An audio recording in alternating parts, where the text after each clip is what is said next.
Hey everybody, Shay here for another unboxing, unwrapping video. Yes, there are a lot of them on the channel right now, but that's because there were a lot of book hauls that happened over the summer. A lot of great deals with the buy two, get one free. So basically you get 3 books. Each of them 33% off effectively, and of course then there's compound deals on top of that sometimes, so it's just nuts. So I picked up this thing right here, Tokyo Ghoul. It's the complete box set. It's volumes 1 to 14. So I pulled up this Wikipedia page here just to kind of get my mind in the zone. I want to flip through this, I want to unbox this, see what this box set looks like, see what the covers look like, and just, you know, flip through them, check out the art real quick, a very surface level. If you haven't checked the last 2 episodes, somewhere in the playlist for My Hero Academia and Demon Slayer, I'm basically getting into manga. I've literally only read the first volume of each of those, and I would like to do breakdown videos for them, and I'm kind of working out the process for that, how I'm going to approach them. But it hasn't stopped me from jumping in on deals like this, because manga has a tremendous amount of volumes for the series that are like famous out there. If they're out for 5 years, you're looking at a 14 volume series or something like that. I mean, something like, which was the one I stumbled through? I started the anime of it, the One Piece anime, and then I looked at how many trades of that existed, and I was like, no. Skipping on that one. I'll watch the anime on that one, thank you very much, I'm good. But this one, 14 volumes, not bad, and if you can get a deal that's effectively makes each one of them 33% off. Now, I didn't get, why am I on this camera if I'm still talking about this other stuff? Okay, but if you get a box set like this, of course, it's not, I had to get 2 other things, and I did. I got 2 other omnibuses, so that this whole box set was 33% off, and the other 2 omnibuses, 33% off. So crazy comp. I mean, I'm a gamer when it comes to that kind of stuff, maximizing the savings and crap. Oh yeah, call this guy. Anyway, so let's go to here, Wikipedia page. Let's talk about Tokyo Ghoul, a Japanese dark fantasy manga series written and illustrated by Sui Ishida. I hope I got that right. It was serialized in, oh boy, Shusha Seinen Manga. Anyone feel free to correct me in the comments below. Type it out phonetically. I'm very new to all of this, and I'm kind of like, I'm not really self-conscious about it, because I mean, I don't know what I don't know. I'm going to keep moving until someone corrects me. So if you feel the need to correct me, please do. Weekly Young Jump between, what's Weekly Young Jump? Magazine Weekly. I know there's Shonen Jump. Is this a kid this does not feel like a kid-friendly series though. Weekly Young Jump. Between September 2011 and September 2014. And it has been collected in 14. I don't know what these things mean. I mean, I can hover over these, but hold on. So it's I'm going to try to pronounce it first. Tankobon. So let's see what's Tankobon. I love this new feature in Wikipedia. I talked about this in a previous video. I kind of noticed this on. Pretty cool. Okay, so we have Tankobon is a Japanese term for a book that is not part of a series or corpus. In modern Japan, however, the term is most often used in reference to independent volumes of single manga, as opposed to manga magazines, which feature multiple series. I didn't know that distinction. So something like Shonen Jump, which is an app, I don't think there's like every Wednesday, like North American comics, where like Wednesday was the comic book day, right? I don't think that's how it works with manga. I think it's like certain days of the week, maybe certain series get released, or chapters of those series, and then those chapters get collected into volumes. But they launched basically digital first inside the Shonen Jump, which is basically the Netflix for manga. I'm working on this. Okay, and then we have, but then the Tankobon is effectively what each one of these individual manga is a tankobon, but they're part of a series, and it says when they're an independent volumes of a single manga. Reference to, so basically volume. Tankobon means volume. Someone correct me, help me out along the way if you can. So volumes as of August 2014. A sequel titled Tokyo Ghoul Replay, maybe something, was serialized in the same magazine between October 2014 and 2018 of July. Later collected into 16 tankobon volumes. A prequel titled Tokyo Ghoul Jack ran online to Jump Live. So I do know that there's this one right here that I definitely saw as well. I mean, if I like this one, of course I'll get Tokyo Ghoul Re. And then there was this one. I don't know if I saw this one or not. But anyways, so there's 16 more volumes of this. That's, geez Louise, 14, 16, 30 of Tokyo Ghoul since 2011. This is the other thing I love to see now when I'm kind of going through these. It's just seeing how fast these things blow up, and the sales numbers. I'm looking forward to getting to the part of this Wikipedia page that talks about sales numbers, because it's always mind-blowing. Okay, then we have the 12 episode anime television series adaptation by Studio Pierrot, aired on Tokyo MX. Okay, so we have anime, and then we have 12 episodes second season, follows the original story. very okay. And then we have North America, Viz Media for the dubbed ones subbed versions. It's published the manga, while Funimation has licensed I always want to say anime when I start saying manga. Anime has licensed the anime series for streaming and home video distribution. So they have a couple partner deals here for different things. Then live action film, really, Japan 2017. See what I mean? Like, this thing launches, this comic manga series launches in 2011, starts blowing up. It gets an anime deal 3 years later, and then it gets a TV deal. Tokyo Ghoul Route A, which follows an original story. Oh, cool. Began airing in January 2015 and concluded in March 27th, 2015. An original story. So what the heck? So these 12 episodes are effectively the 14 volumes? Because then don't they go straight to the live action? Oh, that's the live action then. Goes to Tokyo Ghoul Ray. Okay. Anyway, so let's keep looking here. I'm not going to read the plot and synopsis because, of course, for spoiler reasons. We got media, manga, light novels. That's what I mean. Like, they just keep going, man. They just keep going. Then we have a video game here because, of course, you got to go across all channels. And then we have the reception. Here we go. Tokyo Ghoul was the 27th best-selling manga series in Japan in 2013. So 2 years later becomes the 27th best-seller. So it's still a little low there. I don't know how many manga there are in Japan, but I mean, it's not high. But when you compare it relative to North American sales, and you're talking about 1.6 million estimated sales in 2 years, that's pretty significant. It's pretty significant for an indie title, you know? I mean, it's not really called indie at this point. It's an entire enterprise in Japan, so they're not indie at all. So it is basically, it's effectively the mainstream over there, but the mainstream in Japan is doing 1.6 million estimate of a series. Not of an entire company here, man. Okay, so the manga had sold around 2.6 million copies a year later. Wow. It was the fourth best-selling manga series in Japan in 2014 with 6.9 million copies sold. So 3 years later, fourth best-selling series, 6.9 million copies sold. The whole original series sold over 12 million copies. Jeez Louise, man. That's just nuts. And then the sequel series, 3.7 million sold in 2015. I forget when it gets released here. Hold on, I have to scroll back because this is important. The context here for me. So we have a spin-off. So 2 years later, they're kind of riding the coattails of the first series, right? The sales are already going to be massive for people who want to jump onto something new that's still part of the same IP. So boom, 2 years later, 3.7, and then we jump up a year, 4.3 million copies sold. Fifth best-selling manga series. So I guess under its other title, 5.3 million sold. Good Lord, man. What? Both series combined for over 24 million copies in circulation by 2017, and they had 34 million copies in print worldwide by 2018. It just keeps going. Just keeps going. Let's just keep going all the way down here. The franchise sold 2.3 million copies and was ranked at 16th place as one of the top-selling manga franchises in Japan. As of March 3rd, 2019, both manga had 44 million copies in print. Wow. Okay, so there you go. And now let's get to the book portion of this. We have this. When I'm looking over here on the capture software, I keep checking to see if the glare basically of this screen in front of me here that's lighting my face up, that it's lighting up the table. But I kind of have to tilt it forward to get some of that glare onto the books. It feels like kind of dark. So I found this spotlight. I'm basically pointing up to the ceiling. Hopefully the white of the ceiling is bouncing back down onto the table, and it's basically working as a very cheap flood. Anyways, here's Tokyo Ghoul, the box set. So 14 volumes in here, Tokyo Ghoul complete box set. Now I don't know if I want to keep the box set because it depends what it looks like on the inside. Freaking thing has a goddamn hammer. It's pretty heavy. Legit. It's pretty heavy. So let's turn this thing around. Let's look at the other side. The other side has a full splash of the main character, I presume. And the sides, we have a couple of the characters in the series. That's creepy. A little Jason mask going on there. And what's that say? Includes what now? Includes a double-sided poster. Oh, sweet. Well, if I really love it, poster might go on the wall. And on this side we have whatever that is. So again, there's some lore tied to this, I'm sure. I'll find out as I read it. And without further ado, let's cut into this thing and see what we got. I don't need a knife. There we go.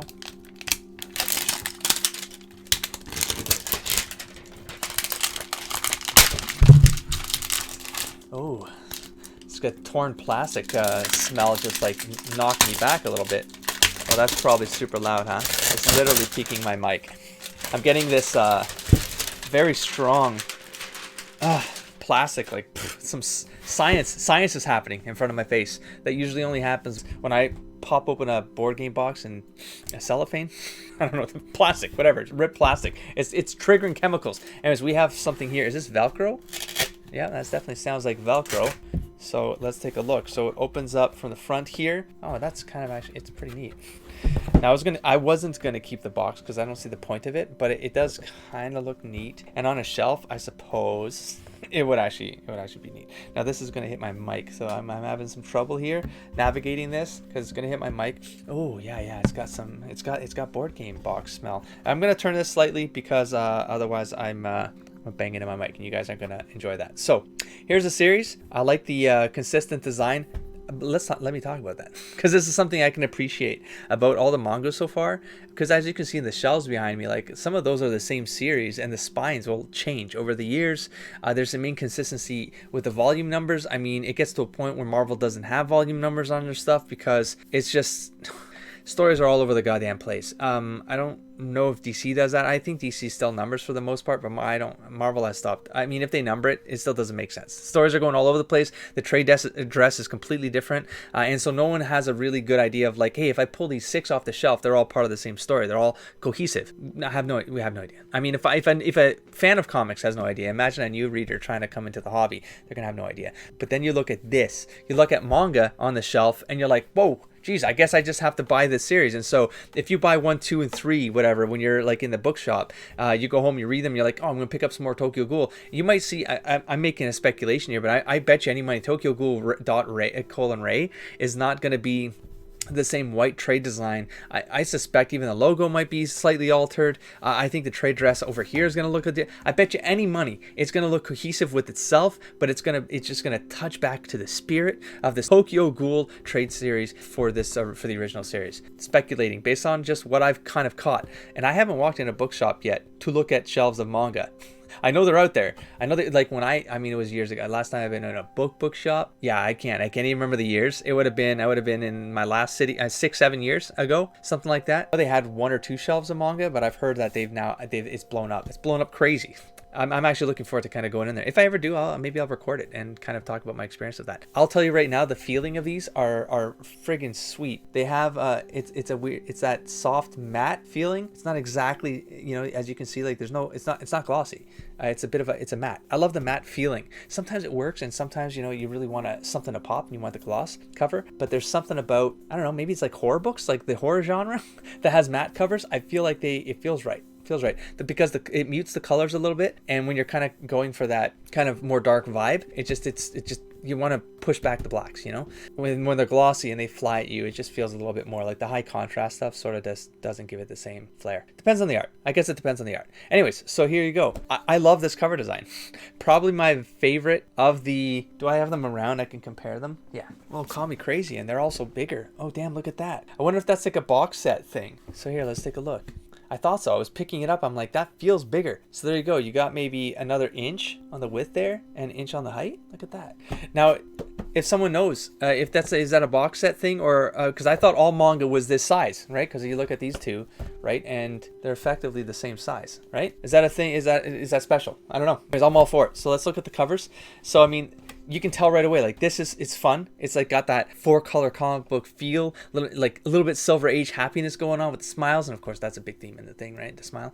And then you got this one, which, you know, this reminds me of like the old, forget the era right now, but Oriental art from centuries ago, like scroll work and stuff like that. And it feels like that. It has that spirit too, with I think because of the patterns is where I'm getting that sensation. I mean, I would say even the inside work, like it has a little bit more. It's a little more cartoony, you know, not to compare that. Like, I shouldn't be reviewing Demon Slayer right now, not reviewing, but I shouldn't be talking about this right now. I could save that for another video. The point here is the covers. Now when I'm talking about the covers, this still has that gloss finish to it, you know, so it's got that glare, and so it doesn't feel as creepy, you know, whereas when you get a matte finish like this, it just feels a little bit, it just feels, I don't know, I think I've expressed myself enough. Why am I'm going in circles here. So let's take a look at Tokyo Ghoul. I'm going to flip through. I just want to take a look at the inside art a little bit. Ooh, even the page, it called me crazy. Okay. It is going to be newsprint. It's just the first page here with the kind of a secondary cover, subcover, splash page, I suppose, for the chapter, maybe? I don't know, because that's usually a splash page and it's in black and white. It's on newsprint, and that's standard. So cheaper paper to print. Why the mass production of these is so cost effective and makes a greater margin of profit.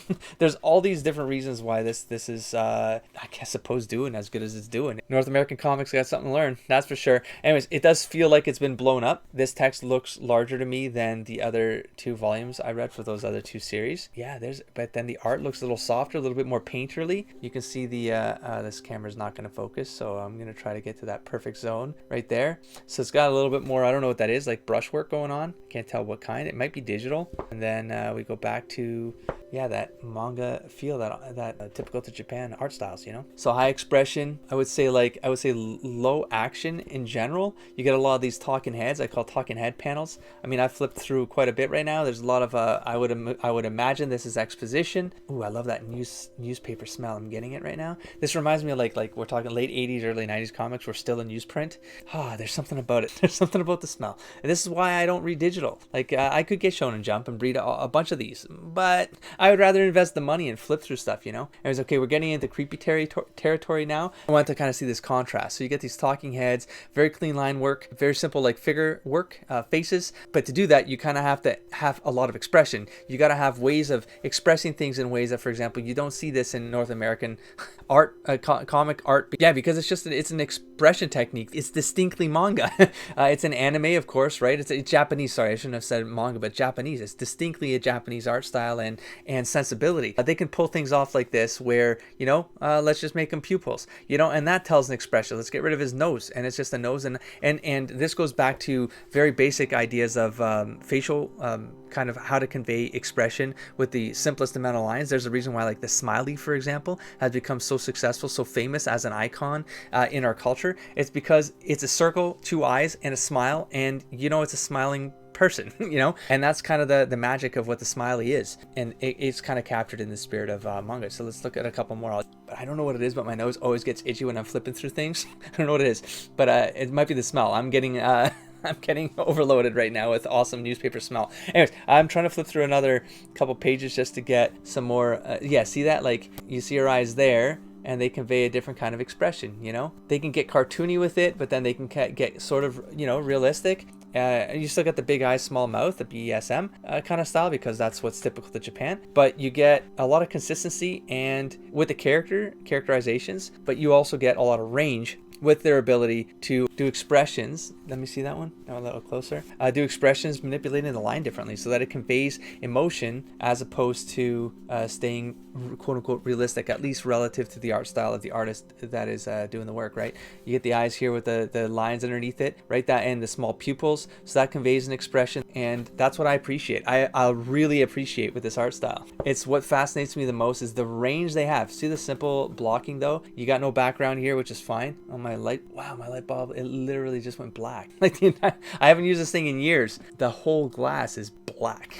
So we're going to go back to the old school lighting until I fix that, because I'm going to keep going. This isn't supposed to be a review because I eventually want to read this, and hopefully I'm not spoiling myself by just flipping through like this. Even like the ink wash, like the different ways of using the line. You got inks, the speckle, kind of, I don't know. I used to flick a toothbrush to get this effect. I'm sure that other artists use something similar. This could be digital. Oh, there's like cross hatching. Damn, you can't even tell. That looks amazing though. I mean, you can't tell. It just looks like a gray tone, but it's very fine cross hatching lines. Superb. And then we have these aren't even speckles up close. It just looks like deeper cross hatching. So it's probably digital. I don't know, because you can just create a paintbrush, and then kind of do this with it, and it'll keep the pattern of that you create for it, right? So this guy's definitely gotten screwed. So he's gotten ghoulified. I don't want to flip through more because I want to eventually read, of course, and not spoil myself. So we do have some gore. I did see a lot of blood splurting about there. Ooh, and I mean, look at again. Now my light. Maybe I'll find a light bulb real quick. But look at the the texture. I love grunge. I know that a lot of people are like, oh, you're making the art like murky or muddy or something like that. And I'm like, no. I love texture and grunge. So I'm sure it's based on the person, right? And what they appreciate, what they like smudging effects, anything that kind of looks like distress on the paper, mistakes, like manufactured mistakes. I'm a big fan because it creates texture and it creates variety in the line work and stuff like that. Look at that small panel with the walls. I wish this thing here. Let me go like this instead. Things look like they get a lot crazier near the back of the story here. You know, remember the beginning where it was kind of quiet, simple. Felt like a little bit of a almost dangerously slow start, to be honest. I know they had to get a lot of exposition out of the way and stuff like that, but then you look at these pages, they're crazy. Look at all the action, like fluidity in the line and like following through with. Okay, and then we're back to kind of calm and simple, so it's a little bit cyclical. It goes back, and I don't want to spoil myself. Anyways, there's Tokyo Ghoul 1. Let's go back to this camera. Maybe I should fix this first. Yeah, hold on. Wow, that's a lot of light. That is maybe a little bit. It's one of those hyper white ones. Holy crap! Hola, look, it just lit up this entire room. It's bouncing off all the walls. Cheap lighting for the win. Okay, okay. Yeah, I'm so distracted right now. What was it? Look at this. Woo! I mean, I'm a little bit blown up, but look at this. Oh, hell yeah, look at all this freaking light. Oh, my poor page. Anyways, okay, oh God, what the hell was I doing? I mean, I legit forget what I was going to do. I feel like I was going to do something other than just checking the cover work, but that's what we're going to do now. We're going to check because I can't remember. Anyways, look at this. Again, I like the painterly art style here. It feels like a little bit like acrylic. It could be, it's digital. It's probably digital. Look at that. Look at that freaking color, man. It's nicely muted. I mean, I love the design, man. I shouldn't be doing that. Let's just check. I mean, I just want to check the front. Okay, so they got rid of the glossy front. So it's almost like bit like a high school. I mean, they look like high school kids. They don't look like adults, but I presume that's probably what they are. Again, looks like a bit watercolor kind of blend there, but again, it could be digital. These look like brush strokes, man. But again, you can fake this with digital brushes, which I'm not disparaging, I guess. There's some crazy digital painter skills out there, man. Don't even joke. But it looks like layers, water. Okay, I can't keep saying that. Anyways, cool characters. I mean, I really should be doing them this way, right? Look at that. Again, great color palettes. Look at this crazy one. I love it. Okay, so there's the cover of the box set right there. Oh, is that part of his shirt, or is that some freaktastic crap going on? Okay, don't spoil it. Got this guy right here. I love the contrast there, like flattening out the hair and pushing it back, and then having just enough texture here to pop them out. That's nice. Ooh, I love yellow backgrounds like this too. It's like a yellow green. Nice. I like the color work there, man. Here, let me talk about that one some more. Just like even things like this, like using the color and then doing the complement, makes the eye kind of move across these things very nicely. That's very nice art design there. Nice planning there. Oh, we're going grunge with the logo. The logo was always grunge, but this one's got a black outline on it, which makes it immediately look different. Look at that. Like these ones don't have it, right? And then boom, you pop it out. So this is like a font. It's probably a unique font they've created. And then they're doing a stroke on it. Pop it out. It's nice. And again, this might have, because these are light colors going on here. I mean, they could have gone with a blue, but the tone of that blue it's too close to the other tones here, and so it likely would have they wouldn't have been able to do this kind of trick here, or like you look at this one here, right? You're doing it again with the eye, the hair, right? And then there's just enough like spots here in red, his eyes, and it's a very clean design. You got the black here that will bounce and keep this in balance here. It goes to the 7 and back and his eye again. So little things like that are very impressive to me. I can very much appreciate it. And we're talking about a lot of the hue range here. At least if I squint my eyes, it looks sort of the same. That yellow will pop it. The yellow comes from the hair. You can see it in the logo there. So that's them pulling the eye down here and just keeping you moving around this, because the hair is yellow, so you're going to move around it. But then also, by putting the black in there and popping it, you're actually bringing it back to the shirt here, behind the hair here, the mascara, the earrings even. And so you're getting, the 10 is black, so that's how you know it's like so there's like a dominant, how did this go again? Dominant, subdominant, and tertiary. Dominant, subdominant, tertiary. Maybe I came up with those terms. They're kind of like a way to, when you're designing things, to kind of think about things as what's going to take the strongest, like the block of color. So I would say it's like this orange, it's the yellow, it's possibly that, I don't know, probably purple here, secondary is red, I don't know. I mean, this one's kind of got a balance here. I'm going too long there, but the tertiary is probably the blue, and so just the teardrops will just help do the rest of that travel around the page. Look at this chaotic one. This is great here because not only is the artwork itself very frenetic and chaotic, very loose, I'm looking at the screen when I'm reviewing because it's easier, because it's not on an angle. I'm looking down here, but I'm looking straight here. So I'm doing the best I can. So you get this crazy wild color, but then it also smashes up the logo. I like this extra detail here where it's these super straight lines here, because everything's so crazy that all of a sudden these very thin lines, very straight, just kind of guiding the eye, and just setting up these margins, if you will, for where these text components will fall. That's very cool because it's very small, it's very minimal of a detail, but everything's so crazy that you get these like cool little geometric, these moments of geometric like balance. Very cool. I'm immediately impressed with the designs of these covers before I've even read the book. Probably some of my favorite cover designs ever in any comic book. Maybe. I mean, there's some really good ones out there, but relative to all the North American comics that I've collected in my years, these are 14 that are almost equally. They're beautiful. They're beautiful covers. They're probably going to inspire the direction of some of the stuff that I like to take my own work. Anyway, so there you go. Flatter design. You remember what I was talking about? So you're going to get this tertiary component. It's in the dress here as well, and it always does a circle. These covers have a perfect, just a phenomenal hold on design. You have writing on the neck from a tattoo, right? So that's going to kind of bounce off of the tattoos here, but also the patterns here. So it's leading my app here. Some interesting work there, and you see the little purple kind of just trickling off of that thing right there. So that's to kind of connect these two pieces. A lot of great motion and movement. Okay, we got this one. This is a little bit more subtle, but you can see it again, tertiary, bang bang, and then you even got a little bit here with the blood specks. But this probably tells the story of like, is this probably a cleanup agent? So I'm speculating off the cover. Don't spoil me. But like, it feels like this guy's, probably some cleanup crew or something like that. He's done a job. He's gonna just get his tie ready. He's gonna go about his business. Clean all day. He just has to clean his glasses and maybe a couple of things. But anyways, pow, kills the dude, and then does a cleanup. I don't know. I'm inventing my own story. Probably not true. And then we have this one right here. So another creative cover here with a nice pattern along the bottom here to kind of bring you back up to the hair. It frames this nicely. Jesus, I'm so impressed. Just a pink hue here, highlight. And again, kind of reflected in this right here. Even the 14 has some bit. Man, oh my God, I haven't even looked at the back of the covers. Give me a second here. And then it does stuff like this. This is just marketing genius, okay? Because if you're in the store and you're like, Jesus, how far does this go? How many am I collecting? What's my investment? What's my, because you're gonna have a margin. You're gonna have a budget, But then you're like, okay, it says final volume on 14. There are no more. I just have to save this much money, and then every time I go in, I can afford one or two, and eventually I'll be done when I get to 14 because it says final volume. Beautiful. Anyways, let's take a look before I'm probably gonna take a look at the I am gonna take a look at the back of the covers next. We're gonna do this in reverse. Oh, but my nose is going nuts right now. Overload, it's great, but okay, what do we got here? Can we see it here? Let me pan it this way. I don't remember seeing this as a cover, so this might have been one of the chapter covers or maybe something like that, or maybe a promo piece or the anime or something. It's on both sides here, and then we have this here. It's a big dude right here, and then face. So it's a profile. Can't get any better than that unless I pull everything back. Yeah, this is cool. If I were to save I think I like this. I don't know who these characters are and what their relationship is, but there's a little bit of a yin and yang thing going on there. You got the white side and the black side, and you got a little bit of white with the black. A little black with the white. Like I said, I feel like there's a lot of genius stuff happening here, for real. And then you got the bottom of the box there. Even that's pretty. Jesus, little details like this. What are these things? You see them? No, that's printed on the box. Little designs that must be in the book themselves. There's like a rabbit dude there. I don't know what that cube looking thing is. And then on this side we have a wine bottle and a book, a journal or something. Cool. So let's put them all back.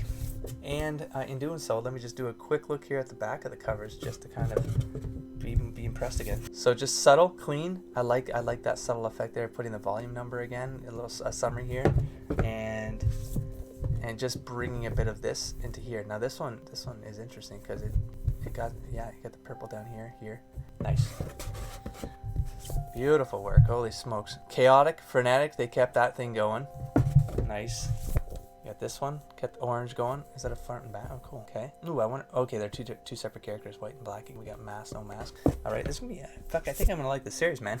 I mean, geez. Let's see if I can find this out. I can't find the cover artist, so I'm gonna have to research that in different ways. Or if someone knows out there, please put it down below. I would love to see if they're doing more work, man. I'm very impressed by it. Look at that. It's so simple. Barbed wire wrapping around. That's freaking cool. Is that like yeah, wow. I was gonna say, is that a skull bell? It's a bell, but it almost is the way the reflection works on it. Kind of looks like a skull. Oh, it was an eye patch. That's what was on the box there. Nice and clean. There's the wine glass that's in the box, the side of the box. There's the journal from the side of the box. We're on volume 2. There's the rabbit that's on the side of the box. And finally, number 1, and there's the iPad. All right. So they were going with something on the top corner there, and then they started just to go wild. But even though they went wild on the back trade dress, they still kept this very consistent across the board. It does look like they do the color in the O there. So that's probably like the repeating design piece that maybe travels to the other series. Anyways, before I have an absolute sneeze fest, I'm going to wrap this sucker up here. I guess I'm going to keep this in the box because it feels cool. So onto the display shelf you go, fine sir. One final look there with the awesome, this bulb is amazing. The awesome extra light going on right now. And there you go, there's another one, another unwrapping. I think that's it for manga right now. I need to now actually start reading the series and find out the kind of series I want to bring to the channel where I go through the manga. I want to bring a bit more of a vlog component to this channel. I'm not really here to produce like crazy like produced content that is a part of a series and the subject matter being the same thing all the time. It's just stuff that kind of interests me, and so we can kind of just keep the conversation going that way. And of course, the deeper I go into manga, of course there'll be like playlists that will just be the manga stuff. So if you're just interested in the manga stuff, you can go to the playlists that are specifically of interest to you. But I will eventually do other books, other things. I have this setup now, I want to use it, and my nose is killing me, so I'm gonna wrap this one up. Like I said, best looking manga books I've ever seen. I mean, Lone Wolf and Cub is pretty good. The art is pretty awesome, but that was definitely like that hit the exact spot of my interest, like what I love about the art and the design and all of that. That was the best thing I've seen so far. Oh god, and my nose is killing me, so I'm gonna wrap this up, and I need to walk away from this room right now. I'm so overloaded with the smell of newsprint right now. It's killing me. It legitimately is. It stopped me. It's freezing me. I have to cut so much around this stuff because I keep on having to like rub my nose. I'm dying right now. I hope you guys enjoyed it. Damn it, help me. I gotta walk away. I think even my hands, it's the newsprint on my hands and everything. I'm gonna walk away. Hope you guys enjoyed it. Catch you in the next video. Don't forget to explore, engage, and inspire, buddy. Peace.